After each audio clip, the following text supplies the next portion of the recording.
자, 우리 마지막 22번 문제가 남아 있습니다. 혹시 이 문제 이외에도 궁금하거나 선생님의 피드백이 필요한 문제가 있다면 하단에 선생님 개인 연락처 통해가지고 이야기해 주시면 선생님이 바로 이제 카카오톡을 통해가지고 피드백 해드리도록 하겠습니다. 자, 22번 한번 같이 볼까요? 다음 상황을 해결하기 위해 정부가 실시했던 정책으로 옳은 것을 보기 위해서 고른 것은 임술 농민 분기의 요구입니다. 지금은 어느 시대예요? 조선이요? 아니, 조선 말고 구체적으로 어떤 시기라고 할 수 있겠어? 자, 조선사를 우리가 조선의 500년 역사를 1392년 건국에서부터 어디까지로 할까? 대한제국까지 1897년 대한제국을 선언했었던 광무개혁 때까지로 봤을 때 바로 여기를 한번 중점으로 찍어줍시다. 이 가운데가 몇 년도였다고요? 진짜 가운데 말고 1592년 임진의 날을 기점으로 조선을 전기와 후기로 나누게 됩니다. 여기까지 이해되셨을까요? 임진왜란 때 왕 누구였어? 선조였어. 그리고 이제 광해군 지나고 인조 때, 인조 당시에 병자호란, 정묘호란이 먼저였었지? 정묘호란과 병자호란 양난 이후에 점점 이 비변사, 변방에 치안을 담당했었던 임시군사기구가 점점 일부 가문들의 세력을 확장하는 기구로 이제 국정을 운영하는 국절 최고의 총괄기구가 되어 갔었단 말이야. 그러니 이 이후부터는 비변사가 떠오르고 의정부와 육조의 기능이 약화되고 있었던 시기였다. 그래서 우리 이 영조랑 정조를 개혁 정치를 이끈 개혁군주로 꼽잖아요. 영조랑 정조는 이 혼란했던 시기에 당파 가리지 않고 붕당에 가리지 않고 여러 신하들을 다 고루 등용하려고 했었던 탕평책을 펼치기도 했었고, 특히나 영조는 암살에 굉장히 많이 시달렸었단 말이야. 그치? 그래서 이 정조께서는 왕권 강화에 굉장히 많이 힘을 쏟은 왕이었고, 영조께서는 반대로 영조께서는 뭘 했었다? 민생 안정에 힘을 썼었던 개혁 군주였었다라고 볼 수가 있어. 근데 이렇게 강력한 왕권 강화를 했던 왕들 다음에는 우리 이전까지 배웠던 역사를 통해 가지고 알고 있었지만 망국으로 가게 되었었단 말이에요. 대표적으로는 공민왕이 있지. 공민왕 이후부터는 고려는 망국의 길로 치달았었잖아. 정조도 마찬가지였어. 정조께서 강력한 왕권 강화로서 이 군주로 강림해 있었다가 어떻게 됐어? 그리고 나서 정조께서 돌아가시면서 어린 아들을 자신한테 믿을 수 있는 가신이었던 김조순한테 맡기고 가게 되는 것이지. 근데 이 김조순, 이 순조롭게 조선이 돌아갔게 두지 않았습니다. 자, 순조, 그리고 순조의 어린 아들 헌종. 나이가 너무 어리니까 후대를 이을 사람이 없는 거야. 그래서 강화도에서 초빙해 왔습니다. 몰락한 왕실 가문 누구였어? 철종. 우리가 이 시기를 뭐라 그래? 순종, 헌종, 철종. 이 시기에 왕들이 다 어리단 말이야. 그치? 그래서 우리가 이 시기를 세도정치기라고 얘기해요. 일부 세도 가문이 실권을 장악하면서 강력하게 권력을 행사했던 시기였다. 이 순조 때는 안동 김씨가, 헌종 때는 야 김씨들 정조께서 하신 말씀이 있는데 너네 지금 뭐 하는 게야? 라고 하면서 이 헌종이랑 자기 풍양조씨 가문이랑 계속 결혼을 시키는 거야. 그래서 헌종 때는 다시 조씨가, 풍양조씨가, 그리고 철종 때는 다시 안동 김씨들이 세력을 장악했었다.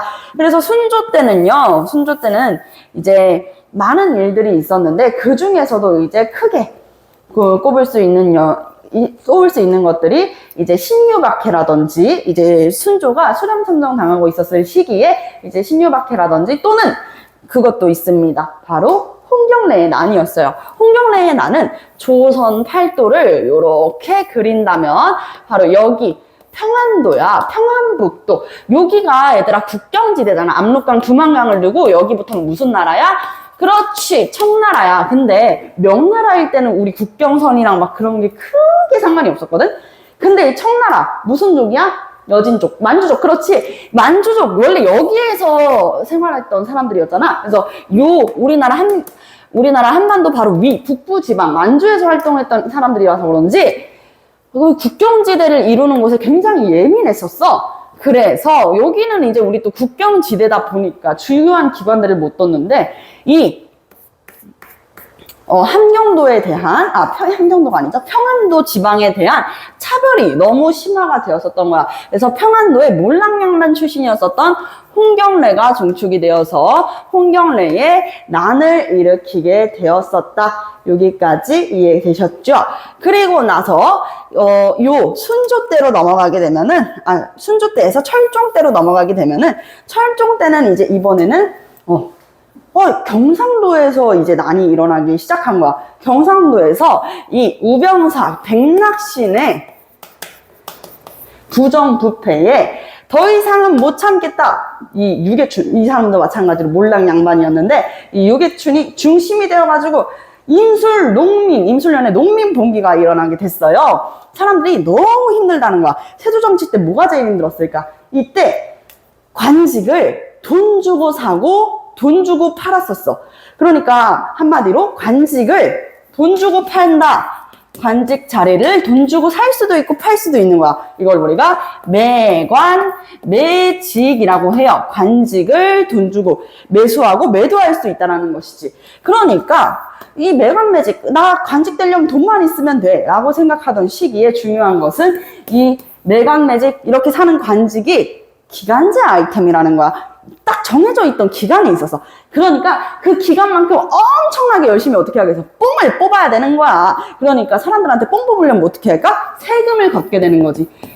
이렇게 관직을 돈 주고 샀었던 사람들이 나빴어 정말. 세금을 백성들한테 더 많이 수탈하기 위해서 삼정이 문란해진다. 그 삼정이 바로 토지에 대한 세금, 전정, 그리고 뭐가 있었어요? 그렇지, 군포, 군역에 대한 군정, 또 맞아요, 환정. 환국이 환정이 되었었다. 특히 환국이 굉장히 많은 사람들이 힘들었었다 그랬잖아.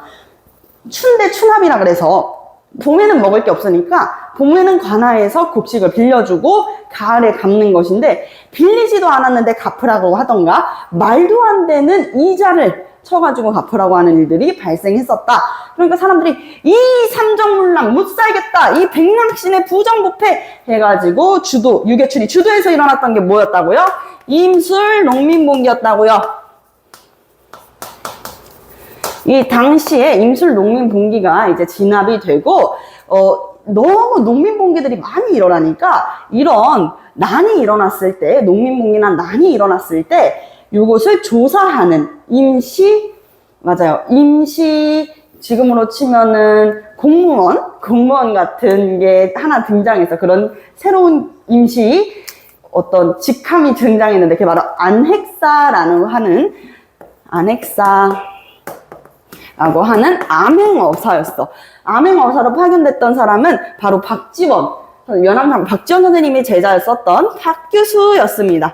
박규수가 파견이 되었었고, 여기에다 그래 농민들 니들이 원하는 게 뭐야 라고 이야기를 하니까 사람들은 이 삼정의 문란을 빨리 어떻게 해달라는 거야?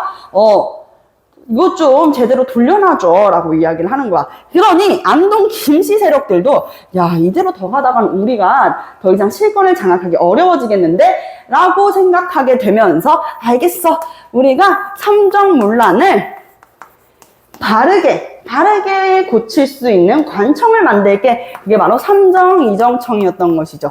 삼정이정청을 조정해서 세우게 되는 것이야. 안동 김씨 세력들이 이대로 계속 농민들의 난을 진압만 했다가는 진짜 뻥 하고 터질 것 같은 거야. 그러니 삼정이정청을 설치하였으나 그 역할은 제대로 하지 못했었다. 자, 여기 지금 나와 있는 내용들을 볼게요. 장용령을 설치했다. 장용령은 정조 때 만들었었던 왕실 호위무사들이었잖아요. 정조 때입니다. 지금 세도정치기 이야기하고 있는 거야. 맞지 않아요? 암행어사를 발견했다. 안핵사라고 하는 임시 암행어사를 파견했었다라고 얘기를 하고 삼정이정청을 설치했다. 이것도 정답입니다. 하지만 삼정이정청은 실제로는 별로 크게 의미가 없었어요. 삼정문란은 계속 이어졌고 오히려 반대로 이 철종 다음에 고종께서 왕위에 오르면서 고종의 아버지였던 흥선대원군이 칼을 빼어들고 대거 이 세두 가문을 숙청하게 되면서 삼정문란이 점점 진정이 되기 시작했다.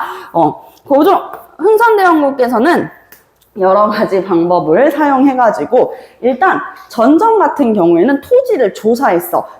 정확하게 어떤 토지를 얼만큼 가지고 있는지 이제 조사를 했었고, 그리고 또 한정, 이 백성들이 가장 많이 힘들었다는 게 뭐라 그랬어? 맞아, 한정이라 그랬었잖아. 요거는 사창제를 실시해서, 사창제는 사병 같은 느낌이라고 보면 돼. 사병은 개인의 군사지, 사창은 개인의 창고야. 마을에서 잘 사는 사람들은 개별적으로 빌려주라는 거야. 그러면 관아에서 한 군데에서 빌려주는 게 아니라 여러 군데에서 이렇게 여러 군데에서 백성들한테 곡식을 빌려주면 서로 어떻게 하겠어? 이자를 더 많이 받고 싶겠지. 더 많은 사람들이 자기한테 빌렸으면 좋겠지. 근데 사람들은 이자가 높은 곳에서 곡식을 빌려, 이자가 낮은 곳에서 곡식을 빌려, 이자가 낮은 곳에서 곡식을 빌리는 거야. 그러니까 이렇게 자기네들끼리도 어떻게 하는 거지? 낮은 이자율을 얘기하면서 점점 경쟁을 하면서 백성들도 빌리기 편해지는 것이죠. 자, 군정은요, 호포제였습니다. 호포제. 아주 파격적입니다. 가가호호의 그 호포제인데 집집마다 군포를 내라. 즉슨 조선 왕조 중에서 역대 최초로 양반들한테도 세금을 걷기 시작했던 게 바로 이 호포제였습니다. 아니, 필요 없고 양반들 너네들도 군역 의무가 있어. 다 가가호호 군포내 라고 이야기를 하게 됐었던 거지. 이렇게 삼정문란이 진정이 되었었던 거지. 이 철종 때 임술 농민봉기를 진정시키고 삼정이정청을 세우면서 삼정문란이 괜찮아졌던 건 아니었다. 자, 노비종목법을 실시했다. 노비는 이제 엄마를 따라가지고 그 종을 바꾼다는 거야. 요거 영조 때였지. 왜요? 너무 많은 백성들이 노비가 되니까 나라의 세금이 떨어지는 거야. 노비들은 우리 조선은 법제적으로 양천제였잖아. 천민들은 세금을 내, 안 내? 그렇지, 안 내. 그러니까 너무 많은 사람들이 노비만 안 되니까 엄마가 노비가 아닌 경우에는 엄마의 신분을 따라간다 그래서 노비종목법을 시행했었다. 정답은 니은과 디귿 3번이 되겠습니다. 여기까지예요. 고생 많으셨습니다. 혹시라도 더 궁금한 문제 있으면 선생님한테 개별적으로 연락 주세요. 안녕.